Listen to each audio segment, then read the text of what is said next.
ధృతరాష్ట్రుని యొక్క సంతానమైనటువంటి దుర్యోధనుడు అతని యొక్క సోదరులు బహుక్రూరాత్ములై ఎంతసేపు పాండవుల మీద కక్ష సాధించాలనేటటువంటి ప్రయత్నం ప్రారంభం చేశారు. దుర్యోధనుడు ఎంతటి అపకార బుద్ధితో ఉన్నాడో గమనించలేనంత అమాయకుడు భీష్ముడు కాడు. కానీ ఆయన మాట వినడానికి ధృతరాష్ట్రుడు సిద్ధంగా లేడు. పెద్ద కొడుకుని విడిచిపెట్టు, వాడు పుట్టినప్పుడు అనేకమైన దుశ్శకునములు కనపడ్డాయని చెప్పాడు భీష్మాదులు. కానీ ధృతరాష్ట్రుడు అంగీకరించాల. ఇది పెను విపత్తుకి దారి తీస్తుంది అని భీష్ముడికి తెలుసు. కానీ పిల్లలందరూ విద్యాభ్యాసం చేసి వృద్ధిలోకి రావాలని కృపాచార్యుణ్ణి గురువుగా నియమించి ఇటు పాండురాజు కుమారుడికి అటు ధృతరాష్ట్రుని యొక్క కుమారుడికి విలువిద్యాభ్యాసం చేయించాడు. కొంతకాలమైన తరువాత అనుకోకుండా ద్రోణాచార్యుల వారు నూతిలో పడిపోయినటువంటి బంగారు బంతిని బాణ పరంపర చేత పైకి తీస్తే ఆయన యొక్క విలువిద్యా నైపుణ్యాన్ని తెలుసుకుని ఆయనని గురువుగా నియమించి ఇటు ధృతరాష్ట్రపుత్రులు అటు పాండురాజు పుత్రులు కూడా విద్యాభ్యాసంలో ఉన్నతమైనటువంటి స్థితిని పొందడానికి కావలసినటువంటి వ్యవస్థనంతటినీ కూడా ఏర్పాటు చేశాడు. ఆ రకంగా పిల్లలందరూ బాగా చదువుకుని వృద్ధిలోకి రావడానికి కావలసినటువంటి స్థితిని ఏర్పరిచాడు. అయినా దుర్యోధనుడు పాండురాజు పుత్రుల యందు మాత్సర్యాన్ని విడిచిపెట్టకుండా వాళ్ళని లక్క ఇంట్లో పెట్టి కాల్చి చంపాలని కుట్ర రచించి అక్కడికి పంపి చంపే ప్రయత్నం చేస్తే దైవబలం చేత వాళ్ళు బయటపడి చిట్ట చివరికి ద్రౌపది యొక్క అంతఃపురానికి చేరి ఆ మత్స్యయంత్రాన్ని కొట్టి ద్రౌపదీదేవిని వివాహం చేసుకుని సంతోషంగా ఆ ద్రౌపదిని యొక్క సామ్రాజ్యంలో ద్రౌపది దగ్గర సురక్షితంగా ఉన్నారు అన్న వార్త యువతల ధృతరాష్ట్రుని యొక్క పిల్లలైన దుర్యోధనుడు మొదలైన వాళ్ళకి అందింది. అందగానే దుర్యోధనుడు చాలా బెంగపెట్టుకున్నాడు. ఏదో పైకి దొంగ ఏడుపంటే ఏడిచారు, కానీ ధృతరాష్ట్రుడు ఆయన కుమారులు పాండవులు బ్రతికున్నారు, పైగా ఇప్పుడు ద్రౌపదుడి అండ లభించింది. ఆ ద్రౌపదిని యొక్క కుమార్తె అయినటువంటి ద్రౌపదీదేవి పాండవులు 5గురికి ఇల్లాలైందనేటటువంటి వార్త తెలుసుకున్నటువంటి దుర్యోధనాదులు ఎలాగైనా పాండవుల్ని అంతమొందించాలనేటటువంటి దురుద్దేశ్యంతో అందరూ కలిసి ఒక సమావేశాన్ని ఏర్పాటు చేసి ధృతరాష్ట్రుడి దగ్గరికి వెళ్ళారు. వెళ్ళి ధృతరాష్ట్రుడితో కొన్ని పన్నాగములు మాట్లాడాడు దుర్యోధనుడు. అందులో మొదటిది ఏది అంటే, ఇవాళ పాండవులకి ద్రౌపదుని యొక్క ఆశ్రయం లభించింది. ఇప్పుడు పరమ బలవత్తరమైనటువంటి ద్రౌపదుని యొక్క ఆశ్రమం పాండవులకు లభించింది కాబట్టి వాళ్ళు ఉత్తరోత్తర ఇంకా ఇంకా వృద్ధిలోకి వచ్చే అవకాశం ఉంది. శ్రీకృష్ణుడు, బలరాముడు, యదు, వృష్టి, భోజాంధక వర్గాలు ఇవన్నీ కూడా, ఈ వంశాలన్నీ కూడా పాండవులకు మద్దతుగా నిలబడితే, వాళ్ళు బలాన్ని పుంజుకుంటే వాళ్ళని ఓడించి రాజ్యాన్ని కబళించడం చాలా కష్టం. ఇవాళ కాకపోతే రేపైనా అర్ధరాజ్యం కోసం వస్తారు. అందుకని వాళ్ళని బలహీనపరచాలి అంటే ద్రౌపదుడికి పాండవులకి మధ్యలో భేదాన్ని కల్పించాలి. కల్పిస్తే ద్రౌపదుడి దగ్గర పాండవులకు ఆశ్రయం పోతుంది. పోతే వాళ్ళు తప్పనిసరి పరిస్థితుల్లో మళ్ళీ ధృతరాష్ట్రుడి దగ్గరికే వస్తారు. వస్తే మట్టు పెట్టడం చాలా తేలిక. కాబట్టి మొదటి ఆలోచన ద్రౌపదుడికి అల్లుళ్ళకి పాండవులకి మధ్యలో భేదభావం కల్పించాలి, ఇదైనా సాధించాలి. లేదా కుంతి కొడుకులకు మాద్రి కొడుకులకు భేదం కల్పించాలి. కుంతీదేవి కొడుకులు ధర్మరాజు, భీముడు, అర్జునుడు. మాద్రి కొడుకులు నకుల సహదేవులు. మాద్రి ఇప్పుడు లేదు, తండ్రి లేడు. కాబట్టి కుంతీ సంతానం వల్ల మాద్రి సంతానానికి ఏదో అన్యాయం జరుగుతోందని మనం ఆ 5గురు అన్నదమ్ముల మధ్య కక్షలు పెంచగలిగితే, వాళ్ళకి మధ్యలో దెబ్బలాట వస్తే, యుద్ధం జరిగితే మన చేతికి మట్టెట్టుకోకుండా కార్యం చాలా పూర్తయిపోతుంది. కాబట్టి 5గురి మధ్యలో భేదం కల్పించగలగాలి. లేదా అందగత్తెలైనటువంటి కొంతమంది స్త్రీలని పాండవుల మీద ప్రయోగించి ద్రౌపదీదేవి వారి పట్ల విముఖురాలయ్యేటట్టుగా చెయ్యాలి. అథవా 5గురికి ఒక్కతే భార్య కనుక అంత తేలికగా సంసారం నడవదు. ద్రౌపదీదేవికి పాండవులకు మధ్య వైషమ్యాన్ని కల్పిస్తే, భేదాభిప్రాయాలు కల్పిస్తే వాళ్ళని మట్టు పెట్టడం తేలికైపోతుంది. స్త్రీ కారణంగా దెబ్బలాడుకుంటారు. దెబ్బలాడుకున్న తర్వాత వాళ్ళని వర్గాలుగా చీల్చి వైషమ్యాలు కల్పించి మట్టు పెట్టడం తేలికవుతుంది. కాబట్టి అలాగైనా ప్రణాళిక చెయ్యాలి. లేదా చాటుమాటు మంత్రాలు నెరపి ఎలాగైనా భీముణ్ణి చంపేయాలి. భీముణ్ణి ముందు చంపేస్తే పాండవులకు పెద్ద ఆధారం పడిపోయినట్టే. దుర్యోధనుడికి ఎప్పుడూ కూడా భీముడి గురించే భయం. అందుకే భీముణ్ణి కానీ చంపేశామా ఇక మనకి పాండవుల వలన భయం లేదు. ఈ 5 ఏదో ఒక ప్రణాళికని మనం రచన చెయ్యాలి అని ఆలోచన చేస్తూ ఉండగా కర్ణుడు లేచి, ఈ చాటుమాటు ప్రయత్నాలు చెయ్యవలసినటువంటి అవసరం మనకేమిటి? మనం అస్త్ర విద్యని నమ్మిన వాళ్ళం, ఆ పాండవులెంత అర్జునుడెంత, నువ్వు నాకు సమ్మతినియ్యి, ఉత్తర క్షణంలో వెళ్ళి అర్జునుణ్ణి పాండవుల్ని ఓడించి యుద్ధం చెయ్యడం కోసం అని చెప్పి దుర్యోధనుణ్ణి అనుమతి కోరాడు. అనుమతి కోరి యుద్ధానికి వెళ్ళడానికి సిద్ధపడుతుండగా ధృతరాష్ట్రుడి దగ్గరికి వెళ్ళి వీళ్ళందరూ ఈ విషయాలు నివేదించి ఏం చెయ్యమంటావు చెప్పమని అడిగారు. ధృతరాష్ట్రుడికి తెలుసు ఈ డాంబికపు మాటలే తప్ప కర్ణుడు నిజంగా యుద్ధానికి వెడితే వాళ్ళని ఏమీ చేయలేడు. అందుకే ఆయన అన్నాడు, ఇవన్నీ మనం చెయ్యడం కాదు, మనం ఏం చేసినా భీష్ముడికి తెలుస్తుంది. భీష్ముడు ఉండగా, ద్రోణుడు ఉండగా తొందరపడి మనం ఏం చేసినా ప్రమాదాన్ని కొని తెచ్చుకున్న వాళ్ళం అవుతాం. మనం ఏ కుట్ర చేసినా భీష్మ, ద్రోణ, విదుర, కృపాచార్యుల వంటి వారి మాట విన్నట్టుగా కనపడాలి. నేను చూడండి, విదురుడి మాటలు రోజు వింటాను, ఏది తలకెక్కించుకోను. ధృతరాష్ట్రుడు చెప్పిన మాట అలా భీష్మ ద్రోణుల్ని పిలుద్దాం, పిలిచి ఏం చెయ్యమంటారని అడుగుదాం. బహుజాగ్రత్తగా వాళ్ళ సమ్మతిని పొంది పాండవుల్ని మట్టు పెట్టేటటువంటి ప్రయత్నం చేద్దాం అని భీష్ముణ్ణి, ద్రోణుణ్ణి ఆహ్వానం చేసి, ఇలా పాండవులు బ్రతికున్నారని తెలిసింది, ఏం చేస్తే బాగుంటుందని అడిగారు. అయితే భీష్ముడు అన్నాడు, తండ్రి తాతల యొక్క సామ్రాజ్యానికి మీరు ఎలా అధికారం కోరుతున్నారో అలాగే పాండవులకు కూడా అధికారం ఉంది. కాబట్టి ఏ విధంగానూ కూడా పాండవుల మీద యుద్ధం చెయ్యడానికి నేను అంగీకరించాను. వాళ్ళు పరమధర్మాత్ములు, తండ్రి లేని బిడ్డలు. అసలు వాళ్లతో యుద్ధం నువ్వు ఎందుకు చెయ్యాలి దుర్యోధన? ఒక్కనాటికి వాళ్లతో యుద్ధాన్ని నేను అంగీకరించాను. కాబట్టి సగం రాజ్యాన్ని పాండవులకి, సగం రాజ్యాన్ని నువ్వు పరిపాలించు. ఇది ఉభయులకు కూడా అంగీకార యోగ్యముగా ఉండవలసిన విషయం. అంతేకాని పాండవుల్ని పాడు చేసే ప్రయత్నం మీరు చేస్తే మాత్రం నేను అంగీకరించాను. దుర్యోధన, నేను చెప్పిన మాట విను. నువ్వు నేను చెప్పినట్లుగా ప్రవర్తిస్తే నీకు కీర్తి కలుగుతుంది. కీర్తి రాజుల యొక్క జన్మ ఫలం. అలా ఎవడు కీర్తిని పొందాడో వాడు సమున్నతమైనటువంటి స్థితిని పొందుతాడు. జీవితంలో బంధువులు కానీ లోకాలు కానీ సంతోషించడానికి కారణం ఏది అంటే కేవలముగా ఆ కీర్తి. ఆ కీర్తిని సంపాదించడం అన్నది ఎక్కడో దొరికే వస్తువు కాదు. నువ్వు సక్రమంగా ప్రవర్తించడాన్ని బట్టి కీర్తి వస్తుంది. కాబట్టి నేను చెప్పినట్టు చెయ్యి. పాండవులకు అర్ధరాజ్యమి, నువ్వు అర్ధరాజ్యం తీసుకో. అలా తీసుకుంటే మీరు సంతోషంగా ఉంటారు. తెలియని వానికి నీ జీవనంబు నిరర్ధకంబచూవే, అవని మీద నిత్యమైన ధరము నిర్మల కీర్తియ, అట్టి కీర్తివడయుట శ్రమంబే. నేను చెప్పినటువంటి మాట బాగా విను దుర్యోధన. అసలు లోకంలో కీర్తి పొందకుండా బ్రతికేటటువంటి వాడి జీవితం ఏది ఉంటుందో అది నిరర్థకము. ఆ జీవితానికి ప్రయోజనం ఉండదు. మనిషి కీర్తిని పొంది తీరాలి. కాబట్టి కీర్తిని సంపాదించడానికి ప్రయత్నించు. అటువంటి కీర్తి వలన నీ పేరు చిరస్థాయిగా నిలబడుతుంది. ఇలా కీర్తి ఎంతకాలము కలిగి ప్రవర్తిల్లే అంతకాలంబును నిత్యులు కారే కీర్తికల పుణ్యులు, కీర్తి విహీనుడు ఇందును పూజ్యుండే. ఎంతకాలము మనిషి శరీరం వదిలిపెట్టినా ఇక్కడ కీర్తి ఉండిపోతుందో అంతకాలము వ్యక్తి వెళ్ళిపోయినా వాడు బ్రతికి ఉన్నట్టే. ఆ కీర్తి వలన స్వర్గం లభిస్తుంది, అపకీర్తి వలన నరకం లభిస్తుంది. కీర్తిని సంపాదించడానికి ప్రయత్నించరా. కీర్తి కుట్రలు చేస్తే రాదు, కుతంత్రాలు చేస్తే రాదు. కీర్తి ధార్మికంగా నిలబడితే వస్తుంది, త్యాగము చేత వస్తుంది, 10 మందిని ఆదుకోవడం వల్ల వస్తుంది, సమాజం గురించి ఆలోచించడం వల్ల వస్తుంది, త్యాగము వలన వస్తుంది. తప్ప వాళ్ళ మీద యుద్ధం చేస్తా, వాళ్ళని ఏదో చేస్తా, వాళ్ళల్లో వైషమ్యాలు కల్పిస్తా, ఇటువంటి కుట్రలు కుతంత్రాలు చేసి సామ్రాజ్యాన్ని పొంది కీర్తివంతుడు అవుతారా? ఒక్కనాటికి సంభవమయ్యే విషయం కాదు.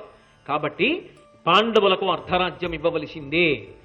పరమ సత్యాన్ని చెప్తున్నాడు మహానుభావుడు కొండా వెంకటప్పయ్య పంతులు గారిని. ఆంధ్రదేశానికి కాదు యావత్ భారతానికి కీర్తి తీసుకొచ్చినటువంటి దేశభక్తుడు. దేశభక్త అని బిరుదిచ్చారు.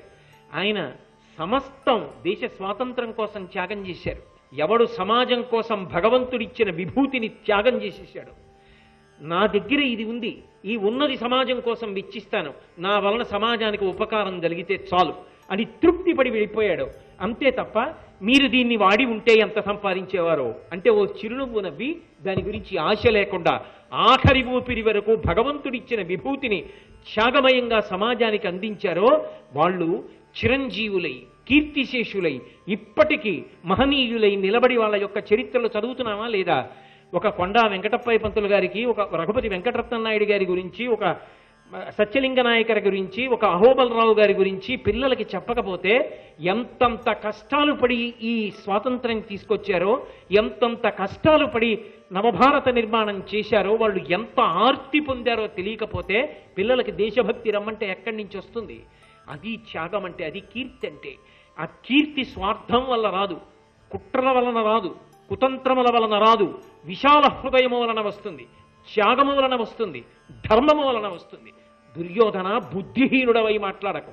నువ్వెవరు ఈ పాండవుల్ని మట్టు పెట్టడానికి? వాళ్ళ మీద యుద్ధానికి నేను అంగీకరించాను, నువ్వు వెళ్ళడానికి వీల్లేదు. ధృతరాష్ట్ర, వెంటనే పాండవులు అక్కడ క్షేమంగా ఉన్నారని తెలిసింది కాబట్టి వాళ్ళని పిలిచి అర్ధరాజ్యాన్ని విభాగం చేసి ఇమ్మన్నాడు.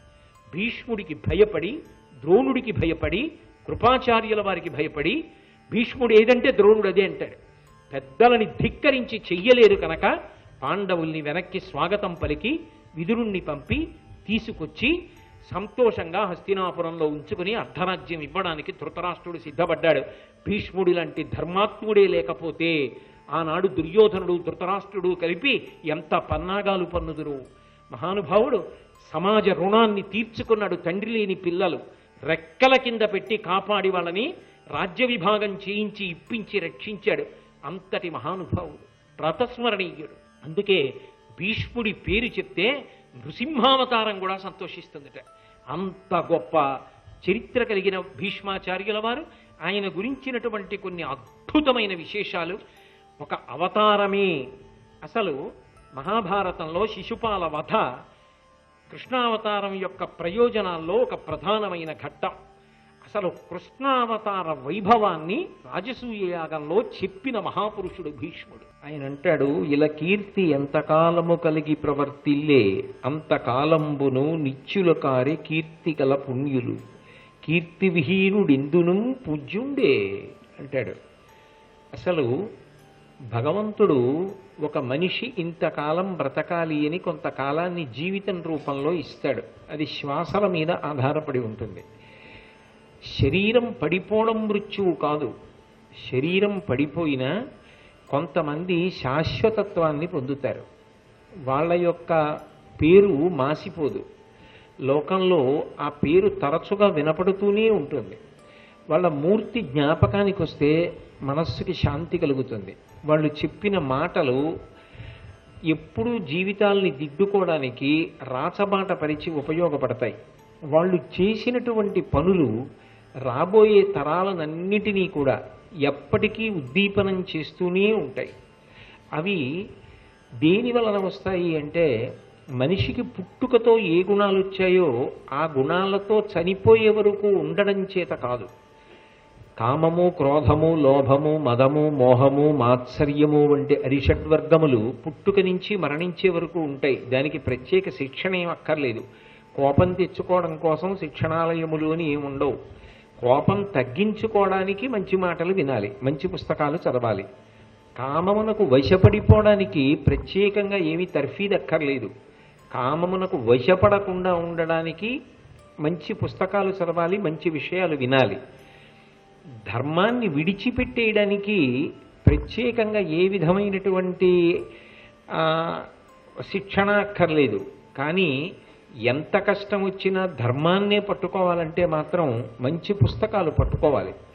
అది కొంతమంది జీవితాలు వెళ్ళిపోయినా సరే, ఆ వ్యక్తులు వెళ్ళిపోయినా సరే, వాళ్ళు దేని చేత శాశ్వతులవుతారు, దేని చేత జ్ఞాపకం పెట్టుకోబడతారు అంటే కేవలము వాళ్ళ యొక్క మంచి గుణములు. మీరు సాధారణంగా ఆలోచించండి, లోకంలో ఓ రూపాయి కాసు ఉందనుకోండి, ఇంకో రూపాయి కూడా కలిసి వస్తే బాగుండన్న ఆలోచనే ఉంటుంది. ఎన్ని రూపాయలు తన కొరకు అని దాచుకున్నా ఈ రూపాయలన్నీ ఇంకా ఇంకా నా ప్రయోజనానికి పనికొస్తాయి, నా పిల్లలకి పనికొస్తాయి, మనవలకి పనికొస్తాయి, మునిమనవలకి పనికొస్తాయని ఆలోచన చెయ్యగలిగిన వాళ్ళు ఉంటారు తప్ప, అలా కాదని ఎదుటివారి యొక్క కష్టాన్ని తీర్చడం కన్నా తన జీవితానికి అభ్యున్నతి లేదని మనిషిగా తానొక్కడే అది చెయ్యగలడు. ఒక పులి ఉందనుకోండి, ఇంకొక పులి కష్టంతో దానికేం సంబంధం ఉండదు. కానీ అన్ని ప్రాణుల పట్ల దయతో బ్రతకవలసిన వాడు ఎవరైనా ఉంటే మనుష్యుడు ఒక్కడే. అది త్యాగము చేత సంభవం అవుతుంది. అలా త్యాగగుణాన్ని అలవాటు చేసుకుని ఉత్తమమైన గుణముల చేత ఎవరు కీర్తిని పొందారో అలా కీర్తిని పొందిన వాళ్ళందరూ కూడా శాశ్వతత్వాన్ని పొందుతారు. వాళ్ళ శరీరములు వెళ్ళిపోవచ్చు, కానీ వాళ్ళు మాత్రం ఎప్పటికీ నిత్యులుగా మిగిలిపోతారు. కీర్తియే మనిషి జ్ఞాపకం ఉండేటట్టు చేస్తుంది. కీర్తియే మనిషిని నిత్యుణ్ణి చేస్తుంది. కీర్తియే మనిషిని శాశ్వతుణ్ణి చేస్తుంది. ఆ కీర్తిని సముపార్జించుకొని వాడు ఎవరుంటాడో వాడు కొన్ని కోట్ల మందితో పాటు ఒకడుగా వెళ్ళిపోతాడు. వాడు లోకము చేత స్మరింపబడడం. కాబట్టి ఆ కీర్తి కొరకు ప్రయత్నించకపోవడం ఉందే, మంచి గుణములను పొందకపోవడం అన్నదే, అది అసలు మనిషి జీవితం అనిపించుకోదు. కాబట్టి ఒక మనుష్యుడిగా కీర్తి గురించి ప్రయత్నం చెయ్యి. అది చెయ్యనప్పుడు నీ జీవితానికి సార్థక్యం లేదు అంటాడు భీష్ముడు. భీష్ముడు చెప్పిన ఏ ఒక్క మాట అయినా సరే జీవితంలో బాగా జ్ఞాపకం పెట్టుకుని అనుష్ఠాన పర్యంతంలోకి తెచ్చుకోవలసినటువంటి విషయాలు. భీష్ముడి చేత బుద్ధి ప్రచోదనమైనటువంటి ధృతరాష్ట్రుడు భీష్ముడికి భయపడు, భీష్ముడిని కాదండం బాగుండదను భక్తి చేతను విదురుణ్ణి పంపి పాండవుల్ని హస్తినాపురం నుంచి పిలిపించి కొంతకాలం తన దగ్గర ఉంచుకున్నాడు. భీష్ముడి చేత బుద్ధి ప్రచోదనమైనటువంటి ధృతరాష్ట్రుడు భీష్ముడికి భయపడు, భీష్ముడిని కాదండం బాగుండదను భక్తి చేతను విదురుణ్ణి పంపి పాండవుల్ని హస్తినాపురం నుంచి పిలిపించి కొంతకాలం తన దగ్గర ఉంచుకున్నాడు. అలా ఆ హస్తినాపురం నుంచి వచ్చినటువంటి పాండవులు దాదాపుగా 5 సంవత్సరములు హస్తినాపురంలోనే ధృతరాష్ట్రుడి దగ్గర ఉండిపోయారు. ఉండిపోయిన తరువాత రాజ్యాన్ని విభాగం చేశాడు. విభాగం చేసి హస్తినాపురాన్ని దుర్యోధనుడికే ఉంచి ఖాండవ ప్రస్థాన్ని రాజధాని చేసి అర్ధరాజ్యాన్ని ధర్మరాజుకిచ్చి పరిపాలన చెయ్యమన్నాడు. కానీ ధర్మం ఎక్కడుంటుందో అక్కడ భగవంతుని యొక్క అనుగ్రహము పరిపుష్టమై ఉంటుంది. ఖాండవ ప్రస్థాన్నే రాజధానిగా చేసుకుని పరిపాలించడానికి సిద్ధపడినటువంటి ధర్మరాజు గారి యొక్క అనితర సాధ్యమైనటువంటి ధర్మానురక్తిని గమనించినటువంటి కృష్ణ పరమాత్మ ఒక్కసారి దేవేంద్రుణ్ణి స్మరించాడు. దేవేంద్రుడు కృష్ణ భగవానుడికి కింకరుడు. పరుగు పరుగున వచ్చి ఏమి చేసి పెట్టాలి అని గ్రహించాడు. గ్రహించి విశ్వకర్మ, ఆయన దేవశిల్పి, ఆయనని పంపించి దేవతలకి ఉన్నటువంటి రాజధాని అమరావతి కన్నా కూడా చాలా గొప్ప రాజధానిని ఇంద్రప్రస్థాన్ని నిర్మించి పాండవులకు ఇచ్చాడు. ఆ ఇంద్రప్రస్థాన్ని రాజధానిగా చేసుకుని పాండవులు సంతోషంగా పరిపాలన చేస్తున్నారు. అయితే ఇక్కడ గమనించదగ్గ విషయం ఒకటి ఉంది. భీష్మాచార్యుల వారికి మొట్టమొదటి నుంచి తెలుసు దుర్యోధనుడి బుద్ధి మంచి బుద్ధి కాదు, పెనువేప విత్తు. ఎప్పటికైనా కురుపాండవ సంగ్రామం జరుగుతుంది. దుర్యోధనాదులు మడిసిపోతారు. ధర్మాత్ములు కాబట్టి పాండవులు నిలబడతారు. వీళ్ళందరూ కలిసి ఉంటారు, రాజ్య విభాగం చేసుకుని ప్రశాంతంగా పరిపాలన చేస్తారనేటటువంటి నమ్మకం లేదు. ఆ విషయం భీష్ముడికి సుస్పష్టంగా తెలుసు. తెలిసినప్పటికీ కూడా భీష్ముడు నిజానికి పాండవులతో పాటుగా వెళ్ళిపోలేదు. భీష్ముడు పాండవులతో వెళ్ళిపోయాడు అనుకోండి ఇంద్రప్రస్థానికి, మీరెంతో వాళ్ళు అంతే. ఎందుచేత అంటే ధృతరాష్ట్రుడి యొక్క పుత్రులు తనకి మనవలైతే అవతల పాండురాజు పుత్రులు కూడా అంతేగా, మనవలేగా అవ్వాలి, ఇద్దరికీ తాతగారేగా. అటువైపు ధర్మం ఉంది, నేను అటువైపు వెళ్ళిపోతానని భీష్ముడు వెళ్ళిపోయాడు అనుకోండి, నిజానికి కురుక్షేత్ర సంగ్రామం జరగదు.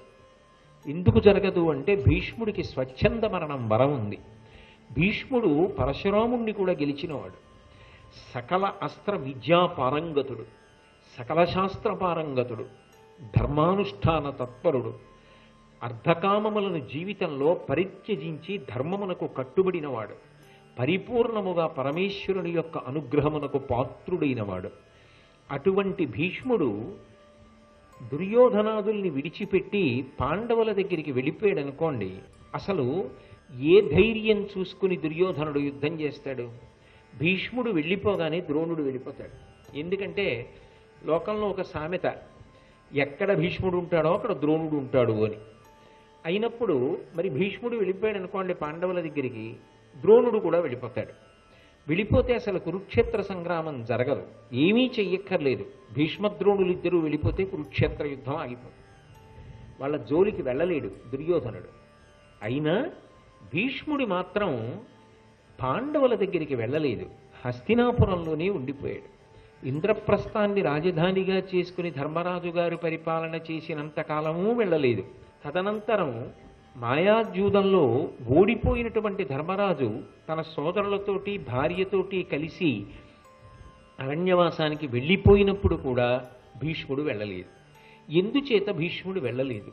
ఇంతటి ధర్మాత్ముడు కదా, ఇంతటి సకల విద్యాపారంగతుడు కదా, సమస్త శాస్త్రములు తెలిసున్నవాడు కదా, ధర్మం ఎక్కడుందో అక్కడ ఉండాలి కదా.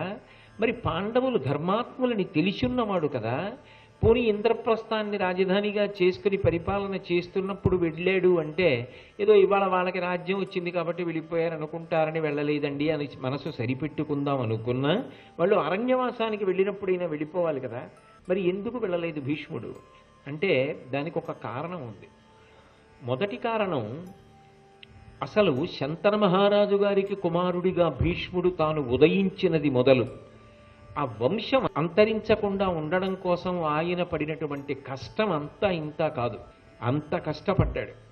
చిట్ట చివరికి తనకి సంతానము కలగరు అన్న విషయం తెలుసు కాబట్టే శంతన మహారాజు గారు సత్యవతీదేవిని వివాహం చేసుకుని భీష్ముడికి సోదరుల్ని ఇవ్వాలి అని ఆయన ఆర్తి పొందితే శపథం చేసి మరీ సత్యవతీదేవిని తీసుకొచ్చి శంతన మహారాజు గారికి ఇచ్చి వివాహం చేశాడు. చిత్రాంగద విచిత్రవీర్యులు పుట్టి చిత్రాంగదుడు మరణిస్తే విచిత్రవీర్యుడి కోసం కాశీరాజు యొక్క కుమార్తెలైన అంబా, అంబిక, అంబాలికల్ని రాక్షస వివాహ స్వరూపంగా విచిత్రవీర్యుడికిచ్చి చెయ్యడం కోసమని యుద్ధంలో మిగిలిన రాజుల్ని ఓడించి ముగ్గురు కన్యల్ని తీసుకొచ్చి అంబిక, అంబాలికనిచ్చి వివాహం చేసి నాకు సాళువుని యందు మనసున్నది అని చెప్పినటువంటి అంబని పుణ్యాంగనలనిచ్చి తిరిగి పంపించేశాడు. సరే, అంబ పగబట్టింది, భీష్ముణ్ణి చంపగలిగినటువంటి ప్రజ్ఞాశాలి అయిందని వేరు విషయం. ఇంత కష్టపడ్డాడు. చివరికి వంశం ఆగిపోతోందనుకున్నప్పుడు సత్యవతీదేవి ఎంత బ్రతిమాలినా కూడా తాను చేసిన ప్రతిజ్ఞ నుంచి విముఖుడు కాకుండా దేవరన్యాయంతో విచిత్రవీర్య క్షేత్రముల యందు సంతానము ఉత్పాదనము కావాలి అని చెప్పి ప్రతిపాదన చేసి పాండురాజు, ధృతరాష్ట్రుడు జన్మించడానికి కారణమయ్యాడు. ఆ తర్వాత పాండురాజు గారికి 5గురు కుమారులు పుట్టి పాండురాజు మరణించిన తరువాత పరమ ప్రేమతో 5గురిని చేరతీసి ద్రోణాచార్యుల వారి దగ్గర, కృపాచార్యుల వారి దగ్గర విద్యాభ్యాసం చేయించాడు. వాళ్లతో పాటే ధృతరాష్ట్రుని యొక్క కుమారులైనటువంటి కౌరవ, దుర్యోధనాదులందరికీ కూడా విద్యాభ్యాసం చేయించాడు. మొదటి నుంచి హస్తినాపురంలో ఉండి హస్తినాపురం నుండే ఆ వంశాన్ని, వంశంలో వచ్చిన వాళ్ళని రక్షించడానికి అలవాటు పడిపోయాడు భీష్ముడు. హస్తినాపురంలో ఉండి ఇన్ని పనులు చేసినవాడు ఇప్పుడు హస్తినాపురాన్ని విడిచిపెట్టి చెయ్యవలసిన అవసరం ప్రత్యేకంగా ఉంటుంది. నేనేదో ఇక్కడి నుంచి వెళ్ళిపోయినంత మాత్రం చేత చక్కబడడం కాదు, ఇక్కడ ఉండి వీళ్ళిద్దరి మధ్య సయోధ్య చేయడం ప్రధానం. ఎప్పటికైనా అన్నదమ్ములు కలిసి ఉంటే మంచిది. నేను వెళ్ళిపోతే వైరం మరింత పెరిగిపోతుంది. భీష్ముడు వైపు వెళ్ళిపోయాడని పగపట్టిన దుర్యోధనుడు ఎంతకైనా తెగిస్తాడు. అది పెద్ద పెద్ద గోడలు, అడ్డుగోడలు లేవడానికి కారణమవుతుంది. అందుకని ఇక్కడే ఉండి ఇద్దరి మధ్య సయోధ్యకి ప్రయత్నం చెయ్యాలని తాను హస్తినాపురంలోనే ఉండిపోయి పాండవులు ధర్మాత్ములని తెలిసిన ఇంద్రప్రస్థానికి వెళ్ళనటువంటి మహాభావుడు భీష్ముడు. ఇక రెండవ ప్రబల కారణం ఒకటి ఉంది. భీష్ముడు సామాన్యుడు కాడు, ఆయనకి సమస్తం తెలుసు. ఆయన పట్టుకోలేని అమాయకుడు కాడు. ఖచ్చితంగా ఒకనాడు యుద్ధం జరుగుతుంది. పాండవులకు ఈ దుర్యోధనాదులకు యుద్ధం జరిగి తీరుతుంది. ఆ యుద్ధం జరగడం అంటూ సంభవం ఎందుకు అవుతుంది అంటే కృష్ణావతారం వచ్చింది. అది భగవంతుని యొక్క అవతారమని, అది పరిపూర్ణ అవతారమని, గులకరాళ్లలో సాలగ్రామం ఉన్నట్టే సామాన్యమైనటువంటి నరుడిలా కృష్ణుడు ప్రవర్తిస్తున్న గోపాల బాలుడిలా పైకి కనపడుతున్నా అది కాదు ఆయన భగవంతుడు అని గుర్తుపట్టినవాడు భీష్ముడు. అది భీష్ముని యొక్క ప్రజ్ఞా విశేషం. కన్నులు తెరవని కడు చిన్ని పాపడై దానవి చనుబాలు త్రవి చంపే 3వ నెల నాడు ముద్దుల కుర్రడై కోపించి శకటంబు కులద్రోసే అంటారు పోతన గారు. అసలు ఇంకా కన్నులు సరిగా తెరవనటువంటి చిన్న పిల్లవాడిగా ఉన్నప్పుడే పూతనా సంహారాన్ని ప్రారంభం చేశాడు. ఇంతమంది రాక్షసుల్ని సంహరిస్తూ వెళ్తున్నాడు అంటే ఏదో ఒకనాడు అధర్మాత్ములందరూ దుర్యోధని చుట్టూ చేరుతారు. ఈ చుట్టూ చేరిన వాళ్ళందరూ మడిసిపోవాలి అంటే ధర్మాత్ములు కనుక కృష్ణుడు పాండవుల పక్షంలో చేరుతాడు. అప్పుడు పెద్ద యుద్ధం జరుగుతుంది. ఆ యుద్ధంలో అధర్మాత్ములందరూ పడిపోతారు. నిజానికి కృష్ణావతారం యొక్క ప్రయోజనం పూర్తి కావాలి అంటే తాను దుర్యోధనుడి వైపే ఉండాలి. శ్రీ ఉమామహేశ్వర పరబ్రహ్మార్పణమస్తు. స్వస్తి.